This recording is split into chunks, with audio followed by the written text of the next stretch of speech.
Use prime factorization. Determine if the following numbers are perfect squares, perfect cubes, neither or both. So the first number is 1225, and we're going to be using the tree method here. So it's 1225. We're going to use the tree method to factor this number into its prime factors. This can be factored into 5 and 245.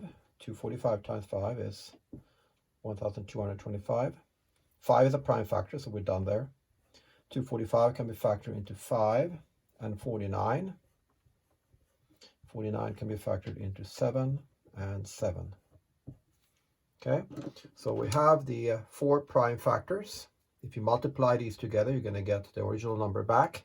And what we need to notice here is that we have a pair of 7s and we have a pair of 5s. Anytime all of the prime factors occur in pairs, the original composite number is going to be a perfect square.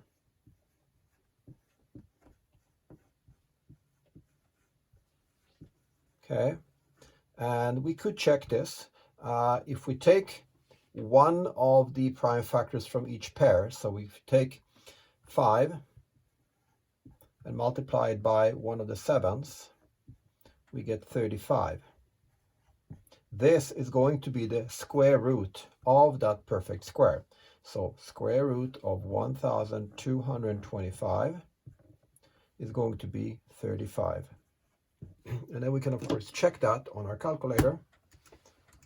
So square root of 1225 is 35.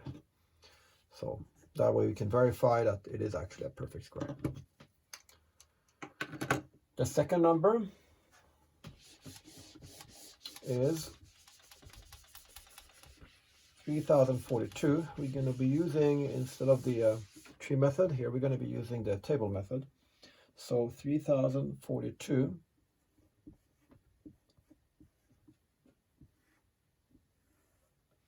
and we can factor. It's an even number, so it can be divided by 2 to the prime factor, so it can be factored into 2. And then we take 3042 divided by 2.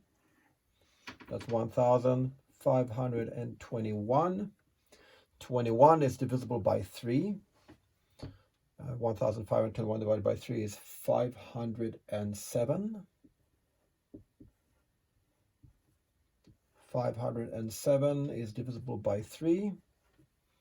And we're going to get 169. And 169 is also, it's divisible by 13. 169 divided by 13 is 13. And then 13 is a prime factor, a prime number. It's only divisible by 1 and itself, 13. So divided by 13 to get 1. Okay, so all of the numbers in the left-hand column are the prime factors. And we notice that we have a pair of 13s. We have a pair of 3s, but we only have one of the 2s. So this means that that original composite number is not a perfect square. It's also not going to be a perfect cube, because for perfect cubes, we are looking for triplets of each number, which is clearly not the case. So in this case, it is neither.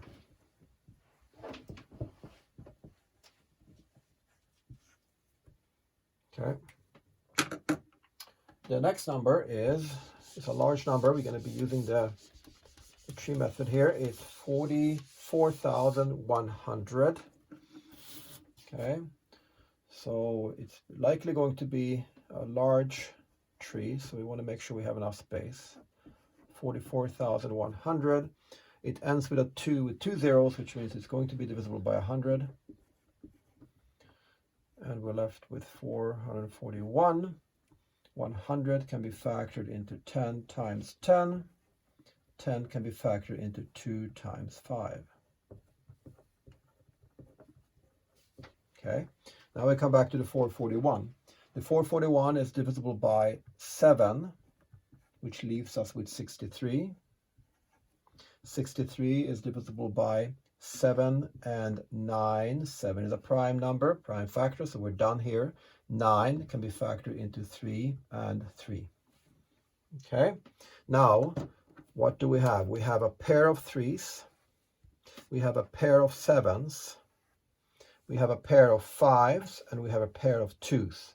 So all of the prime factors occur in pairs, which means that this is going to be a perfect square.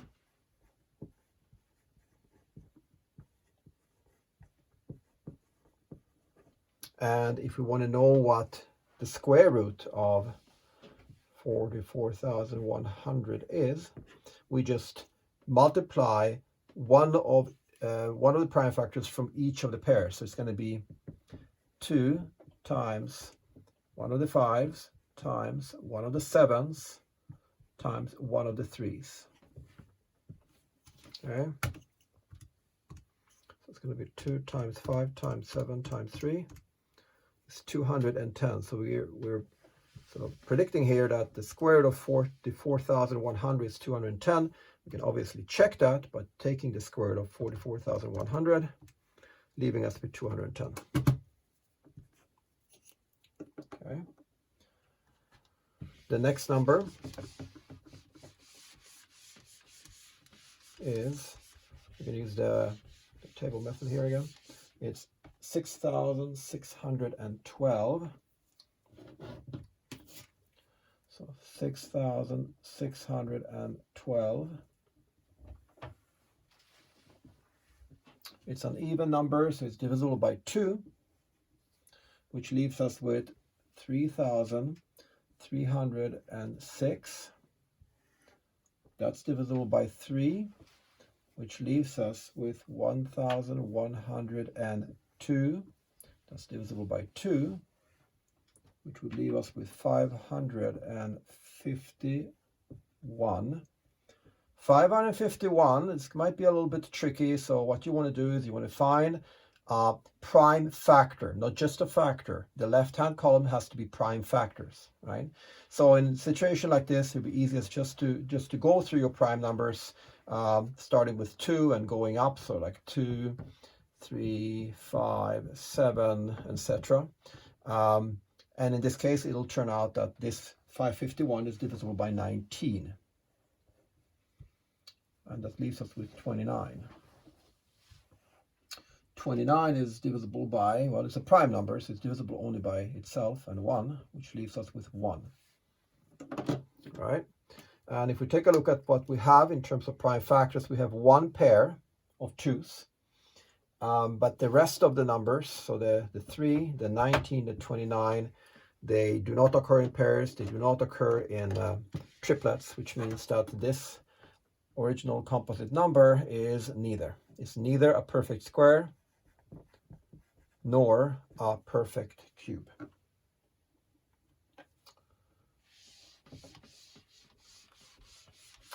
The next number is a very large number.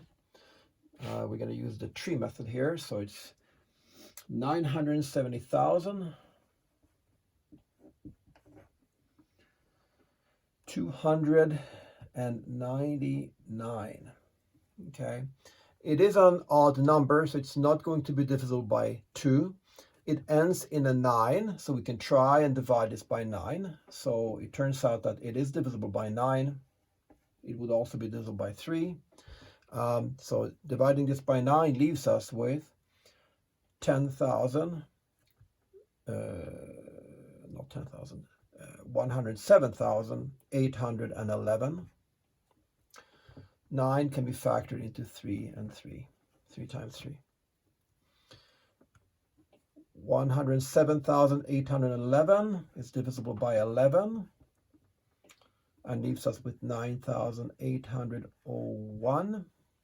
That's a prime number, so we're done with the 11.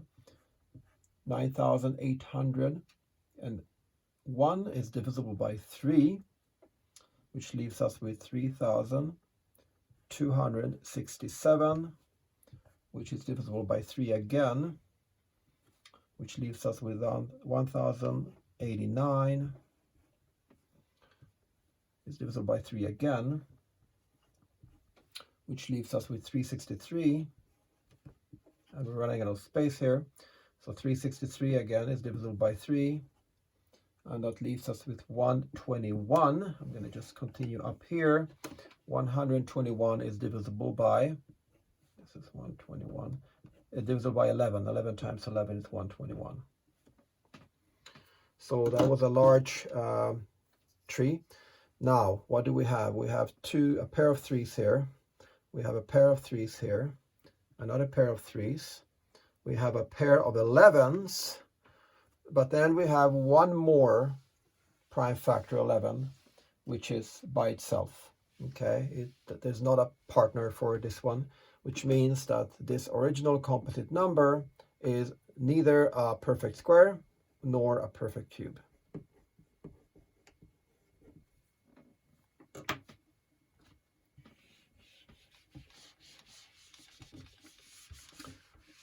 And then the last number, we're going to be using the table method here for that one. The last number is 46,656. So it's probably going to be a large table. It's a large number. So 46,656. Okay, and now we're looking for prime factors. So this is divisible by 3, which leaves us with 15,552. This is an even number, so it's divisible by 2, which leaves us with 7,776. This is divisible by 3, which leaves us with 2,592, even number again, so divisible by 2, which leaves us with 1,296. So this is going to be a large number of prime factors. We continue. This is divisible by 2 again, or 3 as well. 1,296 divided by 3 is 432. Divided by 2 leaves us with 216. This is divisible by 2 again, which is 108. 108 is divisible by 2. We're going to continue up here. Okay, 108 divided by 2 is 54. 54 is divisible by 2, gives us 27. 27 is divisible by 3, which leaves us with a 9. Divided by 3 leaves us with a 3. Divided by 3 leaves us with a 1. All right, so we have a large number of prime factors here. So just because there are so many, we're going to write them all out just so we can see the pattern or patterns easier. What we need to notice, we only have 2s and 3s. So I'm going to first write down all the 2s. We have 1, 2, 3, 4, 5, 6 2s. So we have 2 times 2 times 2, 6 times, like that. And then we have 1, 2, 3, 4, 5, 6. We have 6 3s, so it's going to be times 3, or 3 to the power of 6 if we wish, but I'm writing them out like this on purpose. But yes, of course, this here is 2 to the power of 6. This part here is 3 to the power of 6. And we can check at this point that we actually got everything right. We can simply do 2 to the power of 6 times 3 to the power of 6. And we're getting that original composite number back, so that's good. We got the right prime factors.